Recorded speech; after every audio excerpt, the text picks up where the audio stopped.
তানভীর নামে নতুন দরবেশের উদ্ভব ঘটছে, যারা শুধুমাত্র বই ছাপিয়ে 400 কোটি টাকা মেরে দিচ্ছে।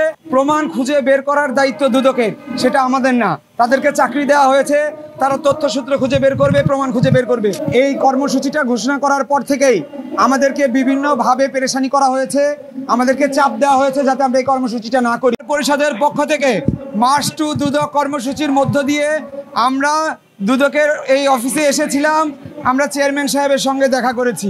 আমরা উদ্বেগের সঙ্গে লক্ষ্য করেছি, যেখানে আমাদের একজন প্রধান উপদেষ্টা রয়েছেন, যিনি একজন নোবেল পুরস্কার প্রাপ্ত, যার ইমেজ রয়েছে সারা বিশ্বব্যাপী সমাদৃত।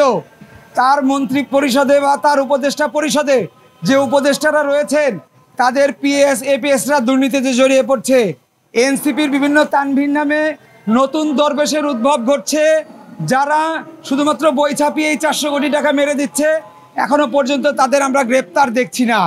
তাদের বিরুদ্ধে তদন্তের কোনো কার্যকরী এখনো পর্যন্ত দৃশ্যমান কোনো কিছু আমরা দেখতে পাইনি। এটি উদ্বেগের সঙ্গে লক্ষ্য করছি। সেটি আমরা চেয়ারম্যান সাহেবকে জানিয়েছি। আমরা চেয়ারম্যান সাহেবকে জানিয়েছি 15 দিনের মধ্যে যদি তাদের তদন্ত শেষ না করে, গ্রেপ্তার না করে, তাহলে আমরা কঠোর কর্মসূচি দিতে বাধ্য হব। এবং সেই কর্মসূচি হবে প্রধান উপদেষ্টার কার্যালয় ঘেরাও। তখন শুধু যুব অধিকার পরিষদ না, তখন ছাত্র যুব গণ থেকে শুরু করে শ্রমিক অধিকার পরিষদ থেকে শুরু করে সারা দেশ থেকে নেতাকর্মীরা আসবে এবং সারা দেশ থেকে নেতাকর্মীরা এসে প্রধান উপদেষ্টার কার্যালয় ঘেরাও করবে।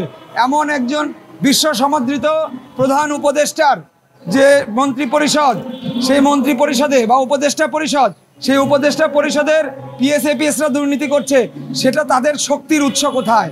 তারা তো উপদেষ্টাদের শক্তিতেই তারা এই কাজগুলো করছে। তাহলে উপদেষ্টারা এখনো পদত্যাগ করেনি কেন? তাদের যদি নীতি নৈতিকতা থাকতো তাহলে তারা পদত্যাগ করতো। আমরা লক্ষ্য করছি, নির্লজ্জভাবে লক্ষ্য করছি, যে তাদের এখনো পর্যন্ত ভাবের উদয় হয় নাই, লজ্জার উদয় হয় নাই বলে তারা এখনো স্বপদে বহাল আছে। আমরা এই উপদেষ্টাদের পদত্যাগ দাবি করছি।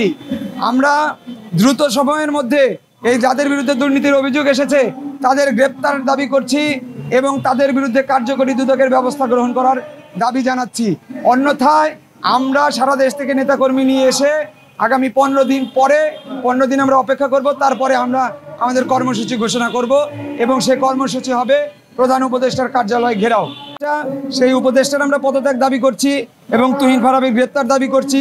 তানভীর সহ আরও যাদের জীবনযাত্রার মান আমরা আগে কি দেখেছি আর এখন আমরা ফুলে ফেপে একজনকে বটগাছ হতে দেখছি, তাদের বিরুদ্ধে তদন্ত চাই এবং তাদের বিরুদ্ধে তদন্ত সাপেক্ষে আমরা শ্বেতপত্র প্রকাশ করতে অনুরোধ করেছি। চেয়ারম্যান মহোদয় আমাদেরকে আশ্বস্ত করেছে দ্রুত সময়ের মধ্যে তিনি ব্যবস্থা গ্রহণ করবেন। আমরা বলেছি আমরা 15 দিনের সময় দিলাম। সারা বাংলাদেশের সকল পত্রিকা, আপনাদের মিডিয়াগুলোতে আমরা দেখেছি। অতএব এটা দেখার পরেও প্রমাণ খুঁজে বের করার দায়িত্ব দুদকের, সেটা আমাদের না। তাদেরকে চাকরি দেওয়া হয়েছে, তারা তথ্যসূত্র খুঁজে বের করবে, প্রমাণ খুঁজে বের করবে। সেই চাকরি তারা যদি না পারে ছেড়ে দিক, যাদেরকে চাকরি দেওয়া হবে তারা খুঁজে বের করবে। এই দায় উপদেষ্টা এড়াতে পারে না। আমরা মনে করি প্রধান উপদেষ্টারই, অতএব প্রধান উপদেষ্টা দায় নেবেন কিনা এটি তার সিদ্ধান্ত। আমরা তার উপরে আস্থা রাখি, বিশ্বাস রাখি বলেই সকল দল মত, সকল শ্রেণী পেশার মানুষ তার উপরে আস্থা রেখেছে এবং এই সরকারকে সমর্থন দিয়েছে। এই কর্মসূচিটা ঘোষণা করার পর থেকেই আমাদেরকে বিভিন্নভাবে পেরেশানি করা হয়েছে, আমাদেরকে চাপ দেওয়া হয়েছে যাতে আমরা এই কর্মসূচিটা না করি। যেভাবে চাপ দেওয়া হয়েছে আমি আপনাদের সিনিয়র সাংবাদিকদেরকে জানিয়েছি এবং আমি এখনও আশঙ্কা করছি যে এই প্রোগ্রাম করার অপরাধে আমাদেরকে বিভিন্ন ধরনের হয়রানি করতে হতে পারে, বিভিন্ন ধরনের হয়রানি করা হতে পারে। এবং আপনারা যে এখানে সংবাদ সংগ্রহ করছেন কষ্ট করে, রোদে পড়ে ঘেমে, আপনারা এই সংবাদ প্রকাশ করতে পারবেন কিনা, এটাও প্রকাশ করতে দেওয়া হবে কিনা। আসিফ মাহমুদ সজীব ভুইয়া, ওনার যে ক্রিয়া পরিষদের যে পরিচালকের একান্ত সচিব আছেন সাইফুল ইসলাম, তার মাধ্যমে আমাকে চাপ দেওয়া হয়েছে যাতে এই কর্মসূচি আমি না করি। আমরা সততার সত্ত্বে এবং তাদের সততা প্রমাণের জন্য তাদেরকে পদত্যাগের আহ্বান জানাচ্ছি, যাদের পিএস এবং আপনাদের বিরুদ্ধে তাদেরকে আইনের আওতায় এনে তাদের আপনারা দেখেছেন সজীব মাহমুদ সম্পদের আপনারা অনুসন্ধান করবেন। সজীব মাহমুদ ভুইয়া কিন্তু স্ট্যাটাস দিয়ে যে কাজটি করেছেন সেটি হলো তদন্ত শুরু হয়েছে, সেই তদন্তের উপরে প্রভাব বিস্তার করার জন্য তার এই স্ট্যাটাস, দায় মুক্তি দেওয়ার জন্য তার স্ট্যাটাস।